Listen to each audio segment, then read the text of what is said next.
Hello, and welcome to Locutors of Trek, the podcast where we talk about the people, places, and things of Star Trek. So, replicate yourself a real meal and ale or your synthesis selection of choice and join us far beyond the stars. I'm Dave, welcome. And I'm Davan. And today we welcome Dr. Mohamed Noor. Hello. Very much welcome. We're playing simple tailors, and Mohammed's a tailor himself tonight. Yeah, right now. That's I'm a terrible tailor. I don't know. I don't think I've said anything since home ec in 7th grade. Well, I can confess also that home ec is the only class I ever almost failed in school. Oh. I remember just handing in my final project to the teacher saying, take it now.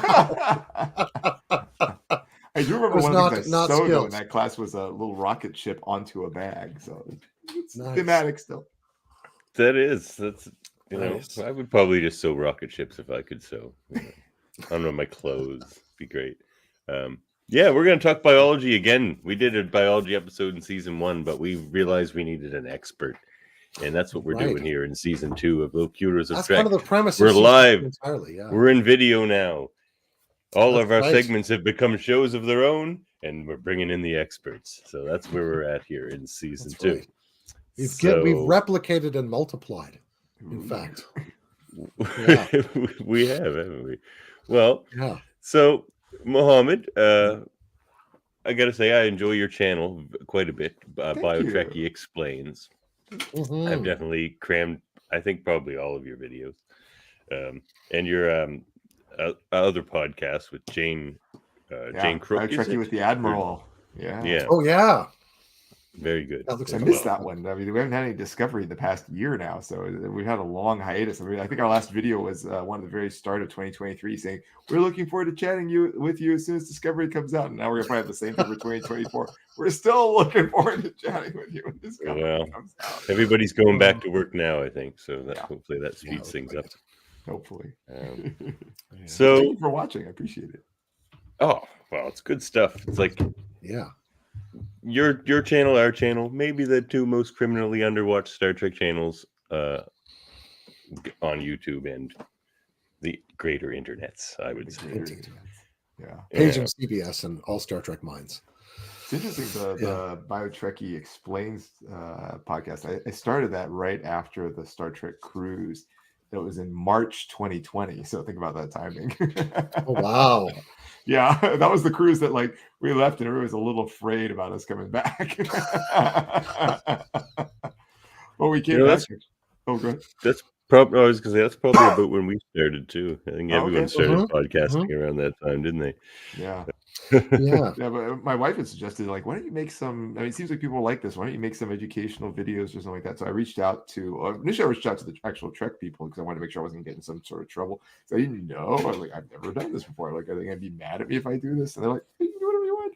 It's on your YouTube channel as long as you don't play video from Star Trek, then it's fine. I'm actually extra careful about it since I work with them. I want to I don't even have stills from TV shows. I'm always just use fan art, good enough. And there's no possibility of any copyright issue there. I'll cover myself as much as I can.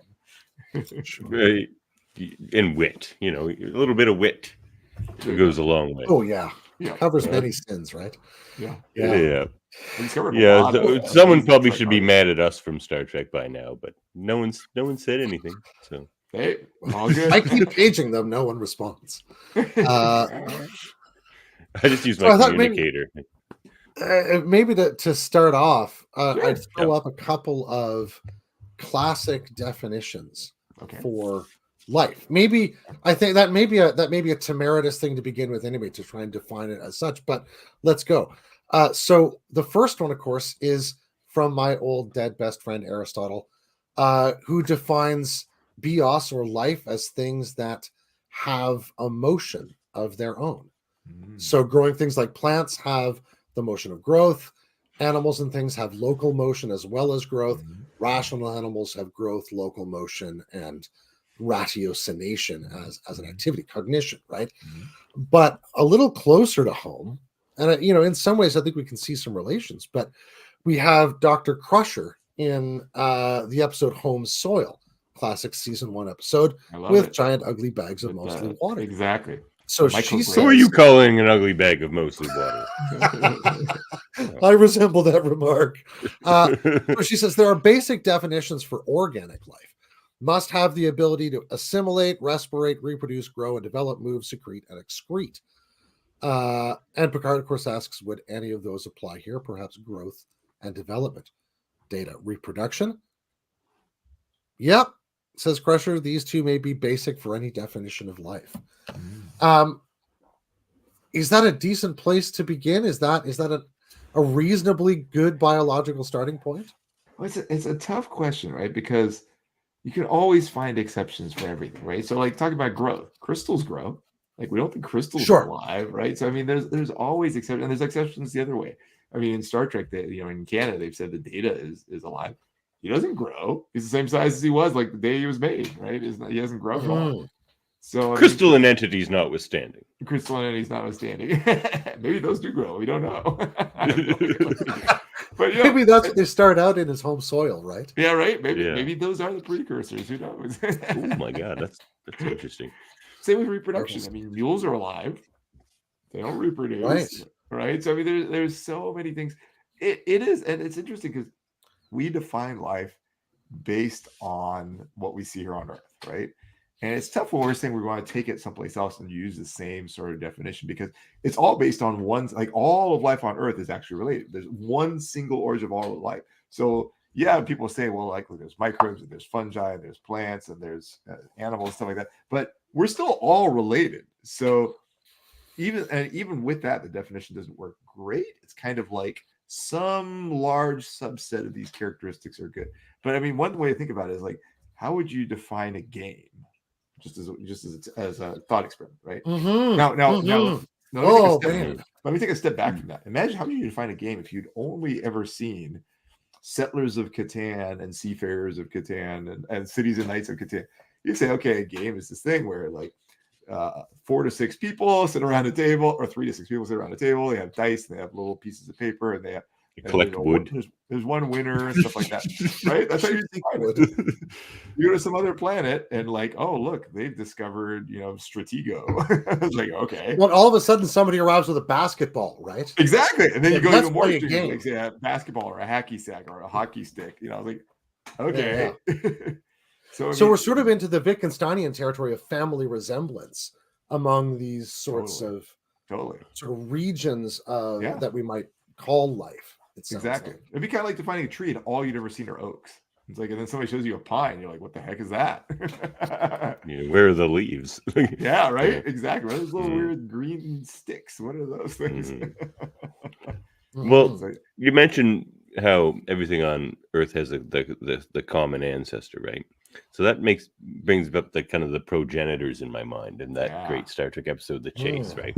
Yeah. So I just kind of wonder like how they would do that. So the progenitors, do you imagine they would kind of find out which planets are still in this primordial phase, I guess, or like whenever they encounter one, and then would they take a single cell, would you imagine, and implant it into single-celled organisms, and that would then be enough to have all of these planets where they've done this all kind of be bipedal and that sort of thing.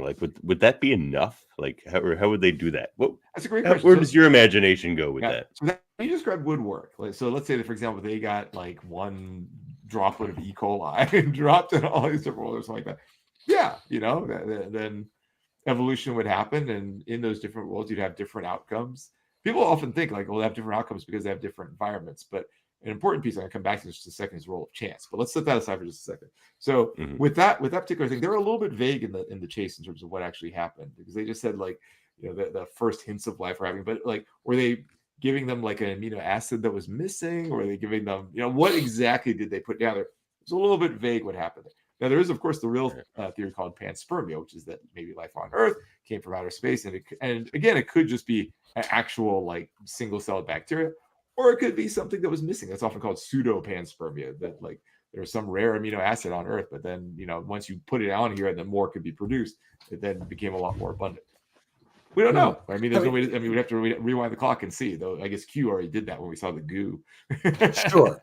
I mean, to me, the more challenging part of that is why all these planets produced bipeds. Oh, so this is the question. So I'm glad you went there. So really? That is the problem with the role of chance, because people say like, oh, so they must have had exactly the same environment. Even if you had exactly the same environment, you wouldn't get the same outcome, especially 4 billion years later. That's so long. That is such a long time for you to get the same outcome. I mean, think of it. One analogy I like to say is, 60 million years or 65 million years ago, Earth was like covered with dinosaurs and stuff. And we had this asteroid impact on Earth, and that's what knocked back the dinosaurs and allowed the spread of different forms of mammals. Did that happen on every other one of those planets at exactly that same time? Right? I mean, that's a very random chance event. So it's almost like without further explanation, the chase is almost a poor explanation, because it was supposed to be like the explanation on why all these Star Trek races look so similar, other than the fact that it's human actors. But it sort of makes the return of like a sort of Lamarckian evolutionary idea, where it's like all this purpose is going to teleologically draw us forward in a really external telos. Yeah. Right? Yeah. Not the kind of life seeking its own survival sort of telos, but some really external development plan, right? It does seem like that. It does seem like if there had to have been some sort of manipulation to make it so you would actually get that same outcome all the way through. Yeah. No, it very much seems like that.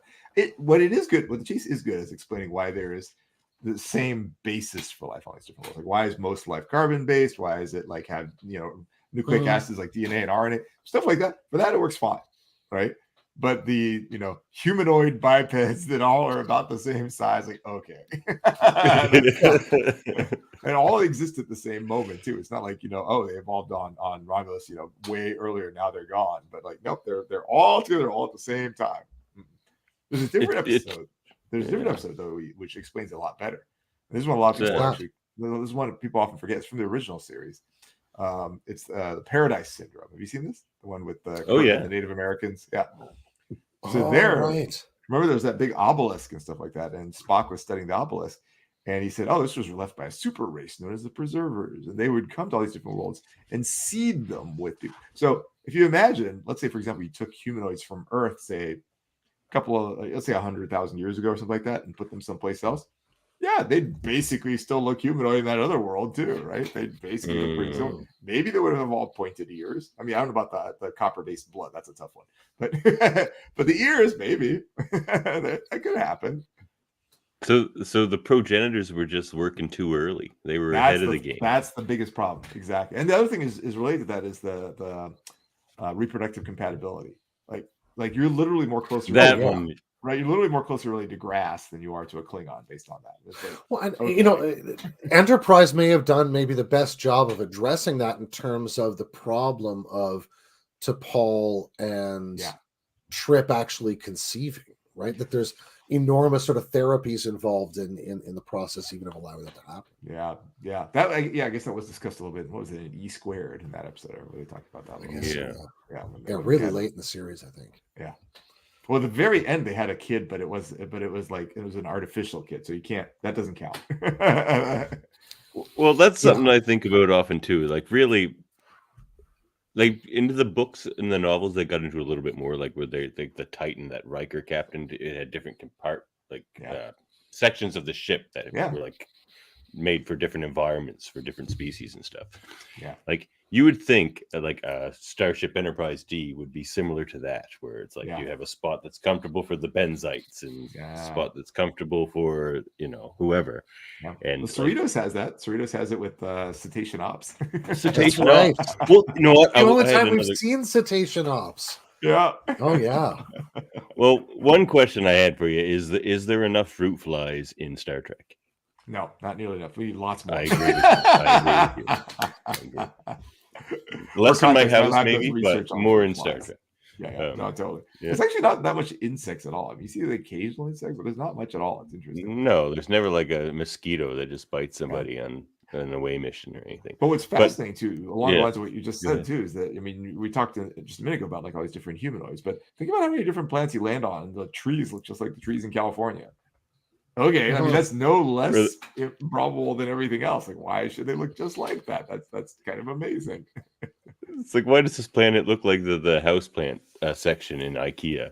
But all right, exactly. Yeah, or maybe they make the leaves purple or something. Like, did they evolve chloroplast and all these different places? I mean, think about the original event that like one microbe swallowed another and made chloroplast. Like that happened on all these different worlds. Like that's kind of amazing. Or the alternative is again with the preservers, it works fine. If they get like dropped off, if they're taken from Earth and dropped off, sure, that'd be fine.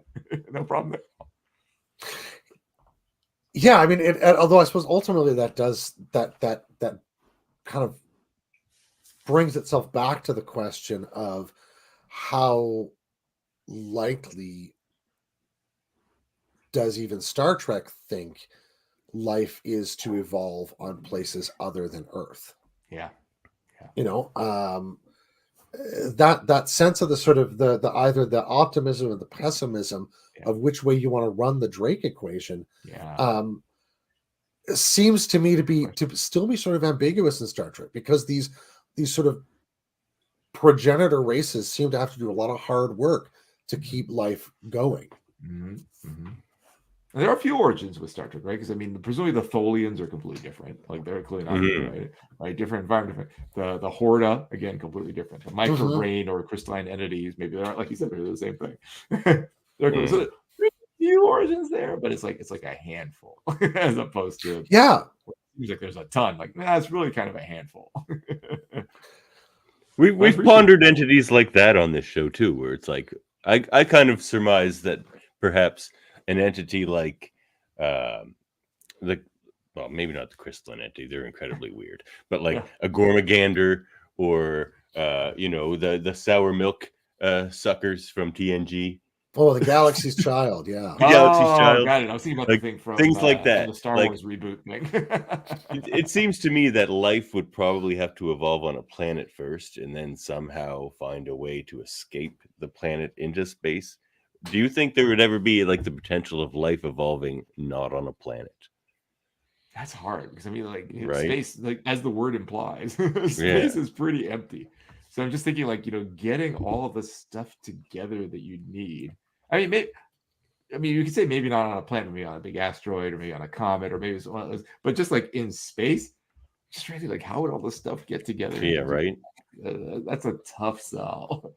I mean, is it possible? I mean, yeah, the universe is infinite, right? So I mean, it's probably possible, but it's probably so ridiculously unlikely that I don't know that we'd ever encounter something like that.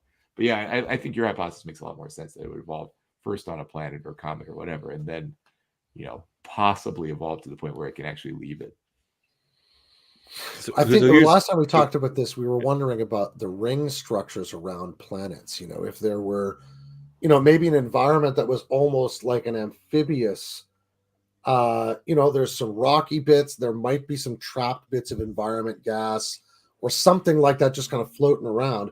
And then maybe a necessity, an evolutionary pressure to have to move these distances might set you up for that, right? But again, you've got to have a planet with a ring around it and the right conditions, and we're astronomically unlikely already. Yeah, and there's so many things, because you need a mechanism to allow it to replicate or some way, right? Otherwise, I guess you could have life evolve and it's just the one life, and then it dies and that's it. That would be kind of sad. But for life, I mean, we tend to think of life as actually something that then replicates. So it's not like there's the one and then it's gone. Yeah. So you often hear the question, given to scientists and people all the time, which is, do you think there is life out there in the galaxy? Yeah, and I assume your answer is yes. 100%. Yeah. I mean, the more interesting question for this show, I think, is in the vastness of the life in galaxy, do you think there is something like a Gormagander or something flying around in space, a biological entity living in space in the vastness? If you had to bet $50 on it, no money on the table. Yeah, it's all just theoretical. I mean, again, I hate betting against something that's in the universe, but just I like to bet instead against the idea that we'd ever actually find something like that. I'd rather bet that than like nowhere, anywhere in the Andromeda galaxy or anywhere all these other places. Like, okay, that's all. That's a lot. Probably I'm very comfortable with never finding that, but yeah. And the Gormagander is a funny one too, because I mean it's fleshy like us, right? Mm-hmm. Stuff, but like it's out in space, so Why? How does that work? Yeah, Gumtooth's shell seems much more. They said it fed on like I forget what it said, like beta particle, some sort of particles about, but like it's really big. How many of those particles can it absorb?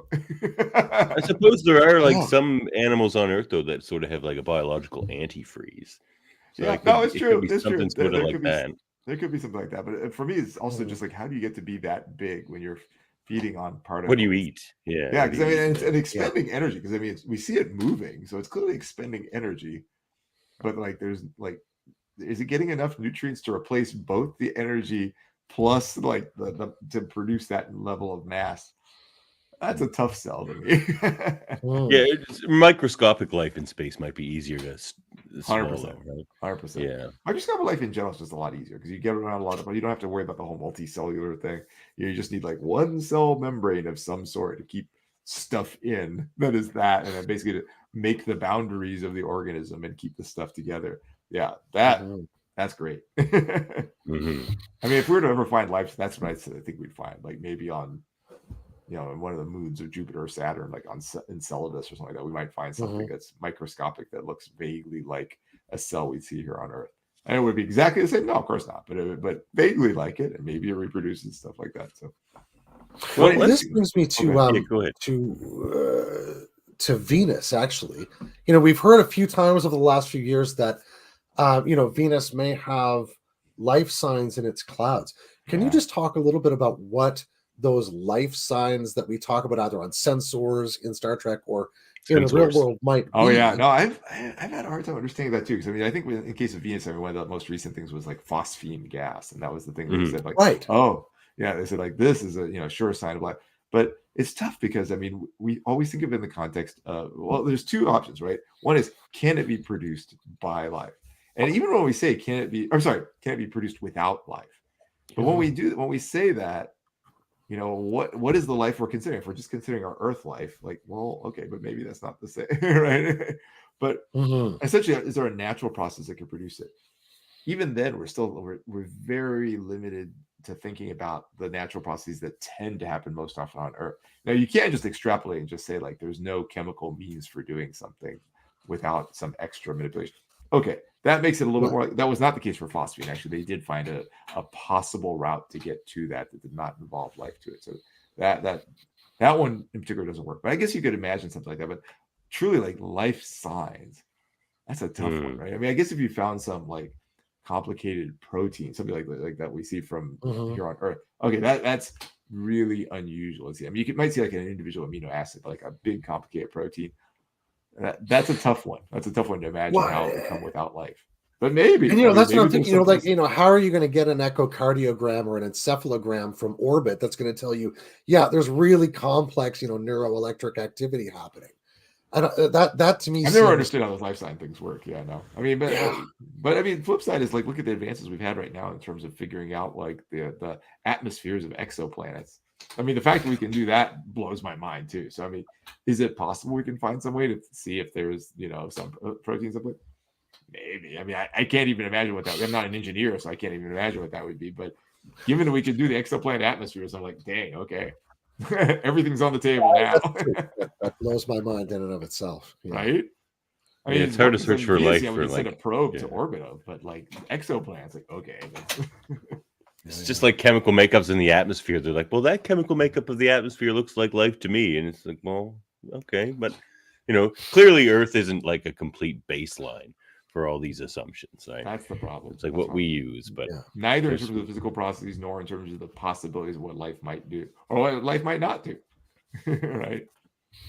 One interesting thing that always gets me too is the conception of timing on everything too. Because we tend to think of life sort of existing on our time scale.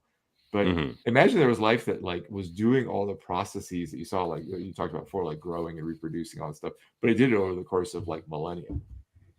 We might land on a planet and like destroy the life, not even noticing it was there, right? Because it's like it's moving so slow and doing all the stuff so slow. That's a good episode idea, right? yeah. Well, here's a question. So, where am I at here? Oh, yeah. So, Here's an interesting biological entity we've seen in Star Trek. So do you think there has ever been a time the Federation has been closer to being defeated and crumbling as with those neck parasites in TNG? Like those neck parasites almost got the job done, right? And like seriously, like that's one of the biggest threats you could think of for an entity like the Federation is some sort of biological contagion that, you know, whether it's has its own will or is being worked by somebody else, who knows? But like that was a good episode, never been explained, but also kind of a very realistic kind of entity, you know. It's a kind of creature that you could imagine existing in a way. Yeah, I mean, it's tough to. The tough thing is it would have to have evolved to work on humans in particular, or to work on earthbound organisms in particular. So if it never, let's say for example, they never encountered humans, the odds that they can then do that on humans is pretty low, right? Like that. And we saw it on a Vulcan too in that episode. That's true. Yeah. So I guess that's a good point. Maybe that would be the workaround. Maybe they actually came from another planet that had humanoid species and they evolved there. And given all the humanoids are so darn similar, that's a good workaround. Actually, I'm glad you thought of that. That's true. I guess in terms of, you were talking about the destruction too. I mean, I guess the parallel thing would be like the Dominion, the shapeshifters, right? Because I mean, essentially it's the same outcome with respect to us. Like they could essentially replace us. One is actually it's manipulating us, kind of like the analogy people always use. I hate that people use this analogy all the time. People always use the analogy of the fungus that can manipulate the ant. The thing is, like, the cordyceps. Yeah, exactly. Insect brains are not like our brains. They're very, very, very, very basic. I mean, I don't know if you know, like you can look up online. There's a kit you can buy for like $100 called Robo Roach. And you can get really? Yeah, it's a little backpack. You can put it on a roach and then you can like control it like with a remote control. What? You can't do that with people. I mean, and I don't mean just ethically. Obviously, you can't ethically. Yeah. There's no chance you can get to just like, okay, now remote control you. But just wait till Elon Musk finishes his Neuralink. Well, here's a topic that kind of moves into ethics a bit, because in Voyager we see the Vidians, right? Imagine you're like this species and your, you know, genetics is being attacked by this disease or whatever. Like your body's like what it's hard to imagine the point at which you're ethically restricted to try and save your species, you know. So it's like they're such an interesting species in that show. I think they're one of the best. But my kind of follow-up thing with them is, if the Federation brought them in, would their advanced medical technology like just be too big of an OP plot hole for the Federation? Like no one would have to worry about being injured or dying or anything because they're just so medically advanced. Like I debated once in one of our debate shows that they should probably be the number one species the Federation is trying to bring in because of their medical technology. Yeah. But I just wonder if the Federation has that many medical problems. I mean, it feels like they just have their little devices that kind of fix anything anyway. So, I mean, I agree that the Vidians clearly have it better still, but I don't know that it would be OP. I think you know. Okay. I think it would be just a next level advance on things. So I wouldn't worry about that aspect. Okay. Good question. We were talking earlier about the aliens, though, the conspiracy aliens. I guess there's also the SETI eel. Remember that? It's kind of similar. Oh yeah. Oh yeah, that's right. They even kind of look a little similar too. True. Yeah, that one didn't exactly manipulate; it just kind of it made you, and that's actually a little bit more realistic because it would burrow in, it would just make you susceptible to suggestion. That seems more like a cordyceps fungi. Yeah, right. And it's more realistic because in that sense, it's not like actively controlling you like a puppet. It just broke something inside. It's like, okay, I can see that. I can imagine, even if they hadn't evolved with humanoids, that maybe they might do something like that to us. Okay. That is a chilling scene. I remember that was one of those. I saw Wrath of Khan when I was a very small child for the first time, like maybe 8 or 9 years old. And oh man, that scene was just terrifying. Yeah. Just imagine like with the helmet on and it's just whew. Yeah, it really gets the sense of visceral horror the same way as that episode does, you know, with the bowls of mealworms or whatever they are. So Dr. Noor, should, in your professional opinion, should a Starfleet officer, let's just say a human, ever beam down to another planet in just a Starfleet jumpsuit? Absolutely not. I'm glad you said that. Like, there's no, it's ridiculous. Thank you. Like, what? You have no idea what's down there. No, I don't care what you scan. And they never care. They never care. They're just like, what about the contagions on this planet? We'll be okay. And they say that, well, we have the biofilters. Like, what if it kills you before you beam back up? like seriously. Like, I always, like, I kind of think about biology a lot too, because I'm kind of a horticulturalist and sustainability expert. Yeah. That kind of thing. So, like, I'm always interested in like complete biological systems, and I'm like, these planets, they have these complete biological systems that have nothing to do with humans. You can't just go waltzing in there, man. I'm like, and they always do. And like, I would imagine like Starfleet officers must have to take like they never show it, but they must have to have vaccinations. Oh my gosh! First 6 months is just vaccination. For 6 months on the job is vaccinations. Yeah. Oh my gosh. But, yeah. But you know, and there's a piece of technology that shows up, I think, only in the animated series. In once again, my favorite episode of the animated series, The Slaver Weapon. Good one. Where they show up on a sort of atmosphere-less rock, but they have personal force fields, which of course they can draw around them in a yellow line because it's the animated series. Yeah. But this is one of those pieces of technology that ever since I saw that episode, I thought, why Starfleet? Yeah. Why is that just not built into your comm badge? Oh my god! Just a little force field filters everything out, you know.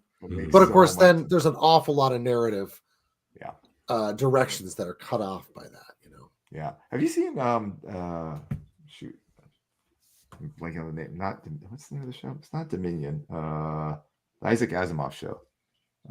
Foundation. Foundation. Yes, that. Have you seen Foundation? Do you remember a little bits of it? Yeah. Day, Dusk, Dawn? They have something like that, like around themselves, some little personalized force field. Smart. Yeah, I think Buzz Lightyear has one of those too. I think you're right. I think Buzz Lightyear does have one of those. He'll take his to infinity and beyond. There you go. He sure will. Oh, Disney's going to come after me now. This is terrible. Your points are well taken, though. Like, I mean, the lack of disregard the lack of regard for contagion, things like, and even when they're doing medical procedures, they just all like walk up. You know, there's no personal protective stuff. There's no mask. Like, okay, let's just start doing this. What are you doing? This is crazy. Yeah, I don't think force fields could really contain all that stuff ultimately. You know, especially now when you're operating on the person, getting your hands in there, right? Yeah. Every now and then they have a little bit of something. Every now and then, but it's pretty spotty when they're doing that. They're very often operating with like other people just standing around. Like, what? Leave. Here's a question that owners aren't really the party room we make them out to be in that respect. No. Here's a question that may be a little more metaphysical than biological, but both. Is the transporter an effective means of transportation or a murder/cloning machine? Murder/cloning machine, 100%. So you said the transport like death machine. yeah. Because I mean, it's not even your molecules being put back together, right? No. It's just where are they getting these molecules for one? What's that? Where are they even getting these molecules on the other side for one? I'm guessing they're just assembling stuff that's in the air down there into you, but it's like it's not you. It's 100% not you. It's a complete copy of you, right? Mm-hmm.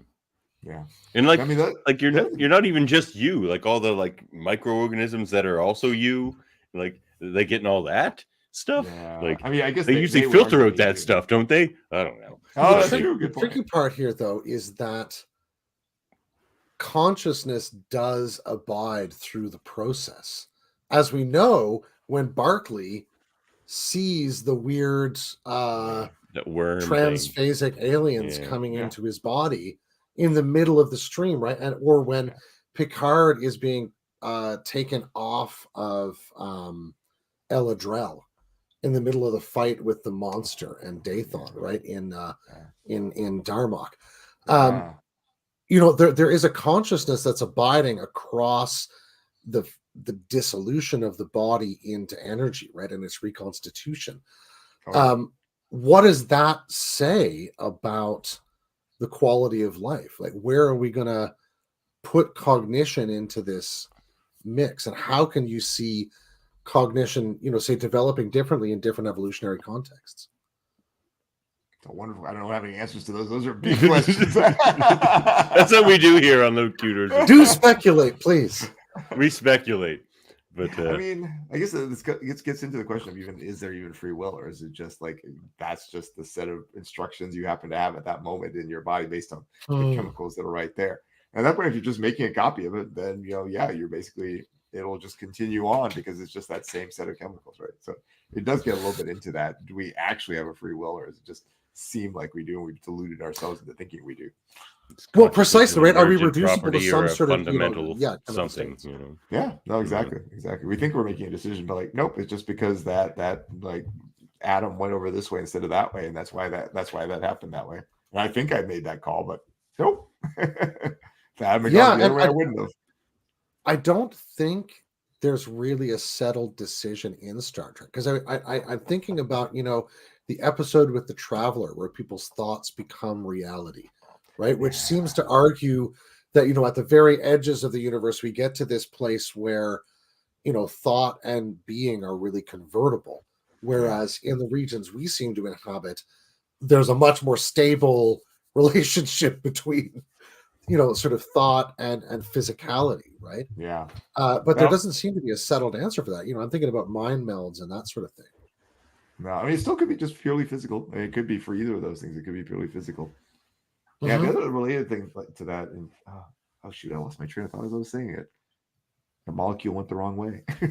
Oh yeah, neurons fire wherever they want to fire. Shoot, I lost the train of thought as I was about to say, because I started thinking about the mind meld when you said that. Well, it comes back to you. But here's something that was kind of bugging my mind a little bit on Picard season 2, the biosynths, right? Like, is that technology? Like I understand like technology being built to create a biosynth, but is the biosynth itself a piece of technology, or is it just a biological entity like the rest of us? They keep referring to the biosynths as machines. Yeah, but I'm like, does that make sense? Like, the reason I would say that, I'm just arbitrarily picking like the definition I would use in terms of, from my perspective, it's a machine if it was made by something that was not, essentially it was just manufactured, right? That's the way I think. So if humans ran a program on some device that then outputted a biosynth, to me that's a machine, right? So there's artifice. It doesn't say that it's not alive, but it's just, to me, it's just a machine. Now, to a large extent, we are machines, right? We're just machines that are just happen to have come out from this weird biological process that's just been running for the last 4 billion years. Right? But I see the distinction you're making between our arising through that given process and something else arising through a process of artifice or skill or technology, right? Exactly. That's at least the definition I would use. So in that sense, I would say they are still machines. But I also wouldn't somebody saying that we are machines. Like, we are machines, but we're a different kind of machine. We're part of a machine from a program that's been running for that long, for the 4 billion years.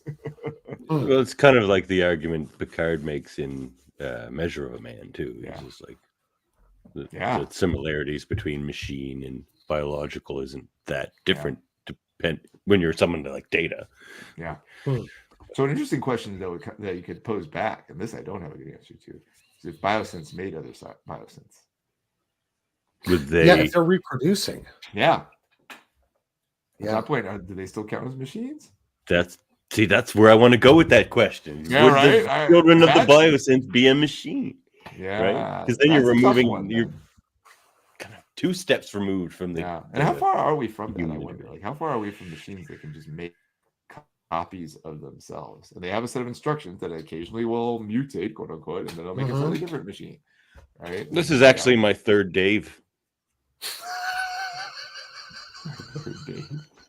The first 2 died one in an unfortunate fishing accident, the other one it was a transporter. It's always the transporters.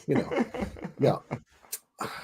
but yeah, the Vorta factories are pumping me out at a great rate. Vorta factories. Oh, so that's an interesting. So the Vorta factories run by Vorta, right? Maybe at that point that's how they're reproducing. Yeah, great point, World Minds. It's a good quote. If the galaxy was an ocean, we only know a cup's worth of its knowledge. Yeah, I mean, there's got to be Vorta. I suspect, are there Vorta operating the factories that make their own clones, or is that some other species? Yeah, that operates, because we know the Dominion employs other species for other things, right? But yeah, the Vorta and the Jem'Hadar are sort of their tools. Yeah. No, it's a great question.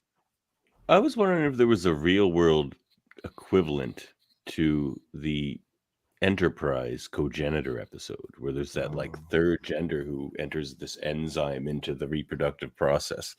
Is there something on Earth that does that, like whether microbiology or anything? There are species that sometimes need something else. So I mean, I don't know about the enzyme piece like that. I don't know any examples of that, but this is kind of a much milder example. But like, think of something like a nest parasite. So like cuckoos will like go and leave their eggs and something else. So they're using some other species, even not even a different gender, but using other species to take care of stuff. Now, more directly relevant to the cogenitor, because cogenitor is still part of their same species, right? Yeah. A lot of birds have helpers at the nest, right? That where siblings will stick around and help take care of the offspring. It's not an enzyme, it's not a chemical process that's needed for reproduction, but to get a subsequent adult, they're getting help from a third or possibly fourth individual. Mm-hmm. I mean, it's a light example. It's not quite the same as this sort of chemical thing where you need this chemical from this thing. Yeah. I suppose the example to me is bees and flowers. Yeah.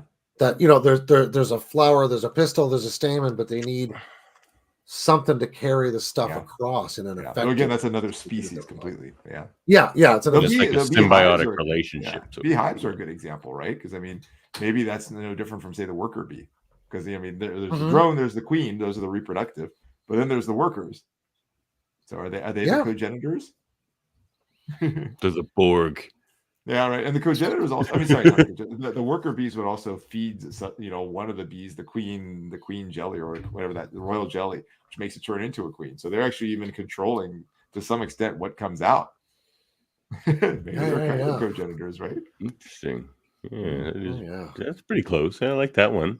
Yeah. I love bees. We can get a beehive next year, I think. Oh, credit to Dave. Dave suggested the bee thing at first. And I was like, oh, yeah, well, actually, we can run with that. Yeah, they should hire us all. That's right. I'll just write some Star Trek episodes. Well, they've hired you already, and that was a good call.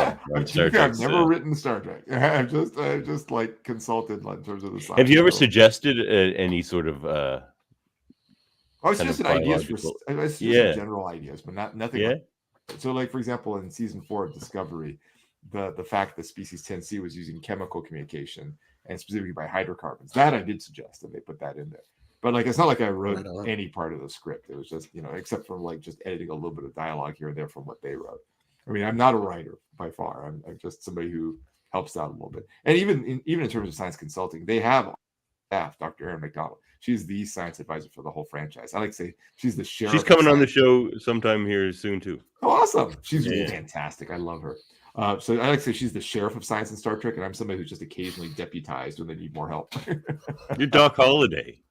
Yeah, there you go. That's generous. I don't think I'm that essential. I'm just like I'm that other deputy nobody's heard of that occasionally helped out.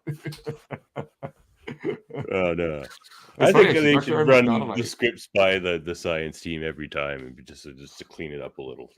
Just Star Trek, not other things. Dr. Erin McDonald and I actually were friends long before we were both working on Star Trek. So it's funny, we were even giving talks at sci-fi conventions about science in Star Trek before either of us had anything to do with it. Oh, right on. It's funny that we then converged over there, like, oh, hey. Manifest. So did you get to know each other through research then before that? No, from sci-fi conventions. Like we just sci-fi convention. Oh, right on. Yeah, I met her at Dragon Con in 2014. Oh, wow. Yeah. It's a small world in the end. Yeah. She was already presenting there. I didn't start presenting Dragon Con until 2016, but she was already presenting in 2014. Oh, right. Yeah, but we did a talk together in 2018 before either of us had any association with the franchise. So If you could make one change to Star Trek in the biological sense, in like the representation of biology, what would it be? Would it be like the compartments? What was it? Mutations. Every sci-fi sucks when they use the word mutation. As soon as they say mutation, like, oh my god, what's going to happen?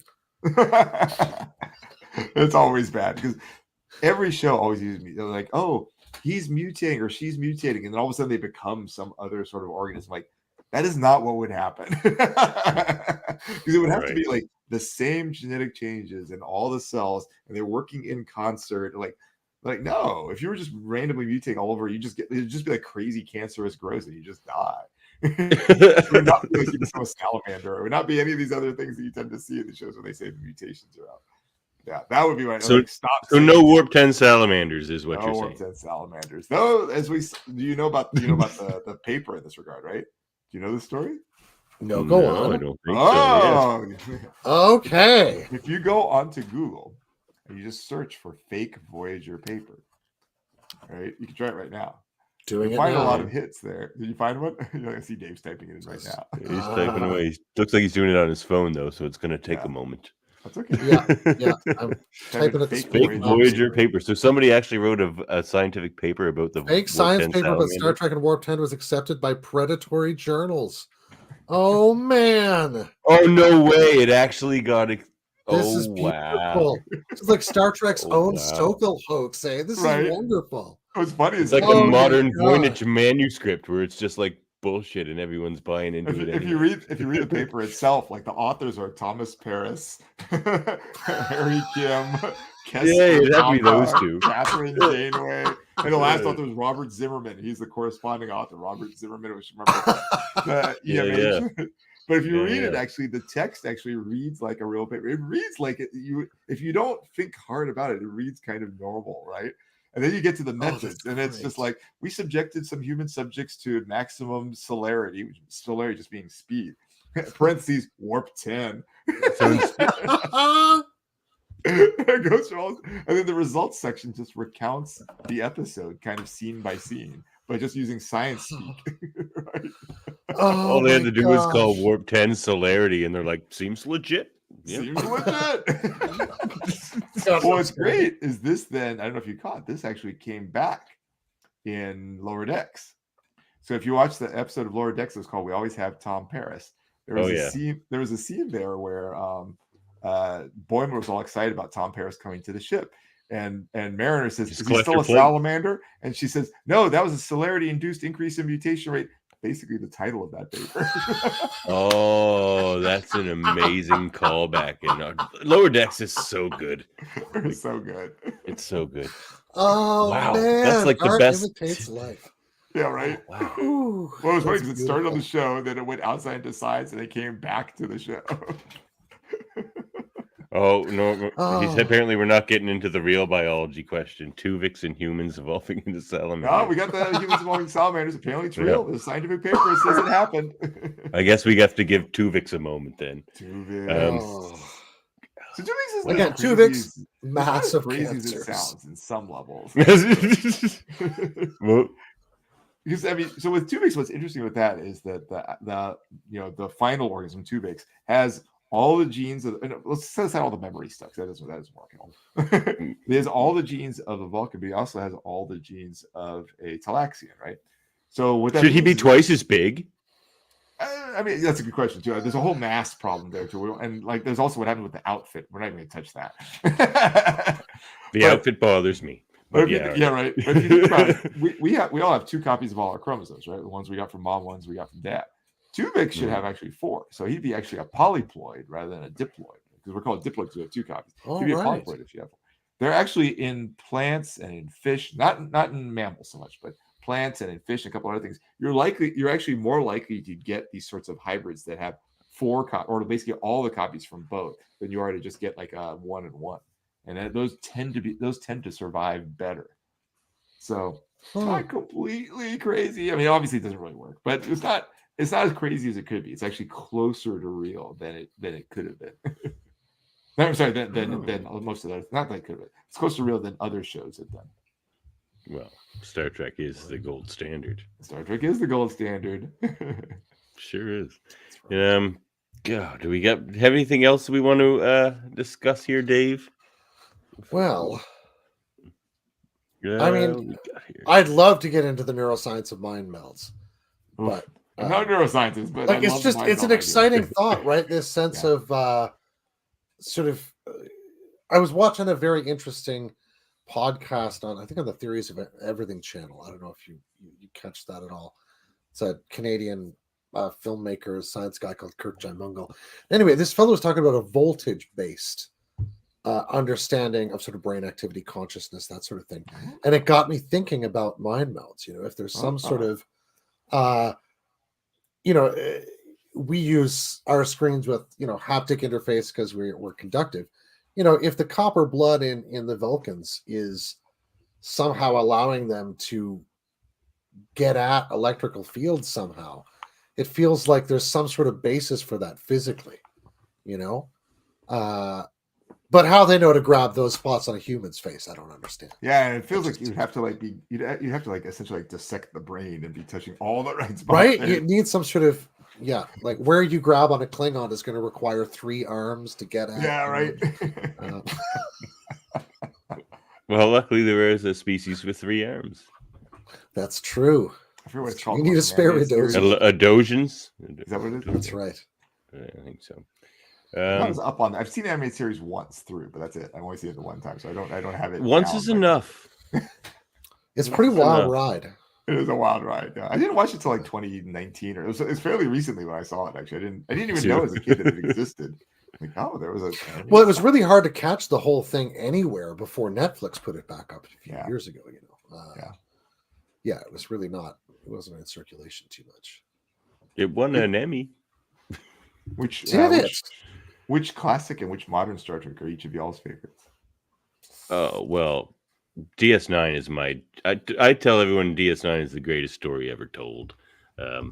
It's cohesive in that way where it's kind of just one singular story. And it's arc-based. I just love it. I love all the characters. I think it's just so superbly acted.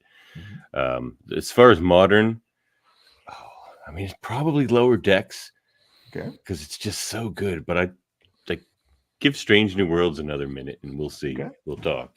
But, it's interesting you pick Strange New Worlds over Discovery, because Discovery is more arc based than Strange New Worlds is, whereas you kind of like the arc for True. And I'm more of a singular episode kind of guy. DS9 is sort of like the exception. Yeah. Okay. Yeah. Okay. What about you, Dave? Well, I'm of 2 months because my trouble is Picard's my captain. Yeah. But I do love that just kind of going from strength to strength that DS9 develops from sort of the end of season 3 forward in particular. Yeah. There's just that sense of building that is really wonderful. I didn't go back to the end of season 2, like when they first introduced where the Dominion was. I'd go back to that even, Yeah, that's a really low key episode the way that happens too. It's really interesting. I'm even a season 1 defender myself. I love a good game of Alamarain. Oh my gosh! There was the Tosk episode. That was great. Right? Tosk is good. Yeah. We are all Tosk. We are all Tosk. I was worried, Mohamed, you were going to read my description for this episode and see my improper use of the word evolve and not even show up. Because I suggested that this show evolves, but of course we all know a singular entity cannot evolve. It happens over generations. There you go. Well said. I knew what I was doing, so it was a little tongue-in-cheek with the bad use of the word. My book is called Live Long and Evolve, which actually doesn't work either for the same reason, right? But if you think of it in the context of a populations can live long and evolve, but individuals obviously cannot, because individuals cannot evolve. That's another Star Trek. That's going on my Christmas list. Right now. Okay. Live long and evolve. Oh yeah. Oh, I'll enjoy it. Yeah, it's basically the Duke University's introductory genetics and evolution class, but all framed using examples from episodes of Star Trek. Nice. That sounds amazing. It's like a free education, but like Star Trek at the same time. Yeah, not quite free. It's like $15.99 or whatever. By education standards, that's free. There you go. Yeah. By university bookstore standards, that's definitely by university bookstore standards is free. So, are you at Duke? I am at Duke University. Yeah. Right on. Not physically this moment. Not a Duke. Sure. At Duke. And what I mean beyond sort of these interests, what's your particular focus in biology itself? Genetics and evolution. And fruit flies. And fruit flies, specifically using fruit flies. That's what I use for my experiments. Right. Yeah. Fruit flies are really neat. You know what I enjoy about fruit flies is like you think of what small you think of what a housefly looks like, but if you zoom in on a fruit fly, it looks more like a housefly than a housefly does. That's my opinion. Fruit flies.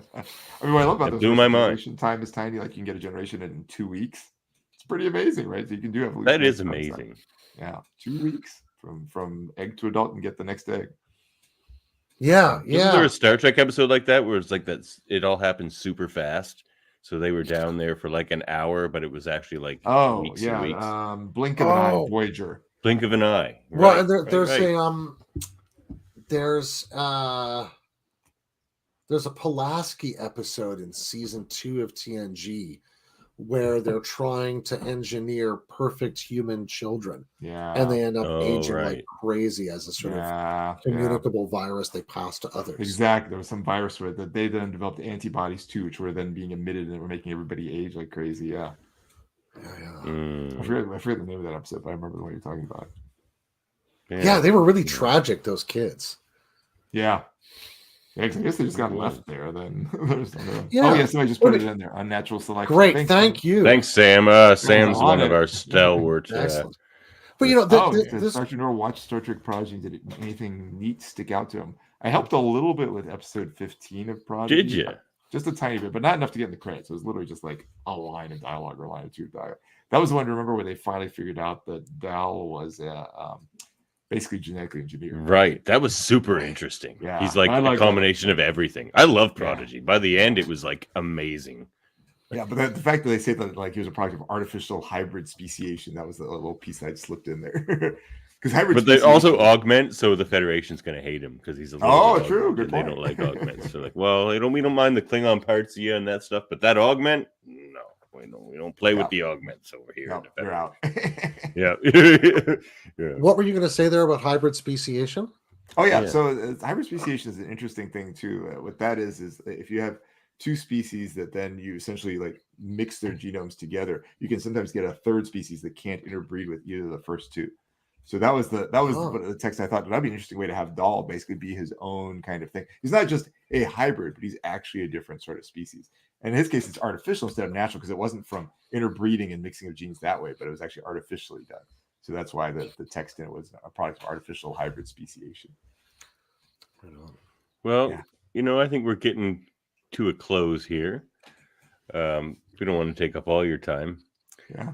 Also, I put hashtag save Star. Oh, saved Star Trek Prodigy. Yeah. Save Star Trek Prodigy. Well, it's been saved, sort of. Yeah. Has it? Sort of. Well, Netflix picked up the second season. I don't know that we'll get a third. I hope we do. Fingers crossed. Yeah, hope save Star Trek Prodigy in that sense. I have a tiny bit with season 2, so with stuff I can't talk about yet, but it's good, or at least the show is good. I don't know, not sorry, my part. But other than your socials, there, where can the people find you in your output? Yeah, so I'm on Star Trek related or not. Channels at Mohamed Noor, MAF like Frank and like November OOR. So it's like Facebook, X/Twitter, Instagram, Blue Sky, Mastodon, Threads, LinkedIn. It's all Mohamed Noor. Or on YouTube is BioTrekkie, BioTrekkie. Just search that and it'll come up on YouTube. It does. I've done it. Yeah, good. Definitely check that out. Yeah. Where can we find you guys? Well, you can find us here in the United Federation of Podcasts. Yeah. We're one of the many divisions. We have many Star Trek divisions. You see, we have we don't do the full rundown, but I'll do the Star Trek rundown. Why not? So we have our many divisions over here.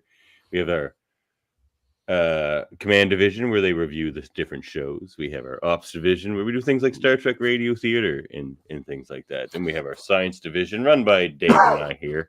Nice. Where we do debates, probes into different topics, like Class L probes, we call it. Like, what's a good example of a Class L probe we've got? I think one of the Yeah, the Sung type androids are inevitably destroyed by emotion was a good one.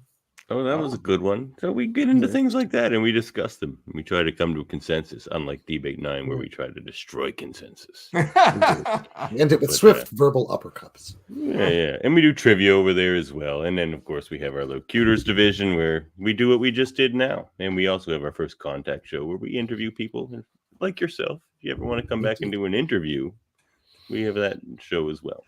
Well, thank you for tutoring with me. Oh, no problem. And, we've got a bunch of other shows. I'm just going to click on them quick. I'm not even going to say their names. Y'all know them, but this is the other shows on our network. So, we're a busy federation of podcasts here.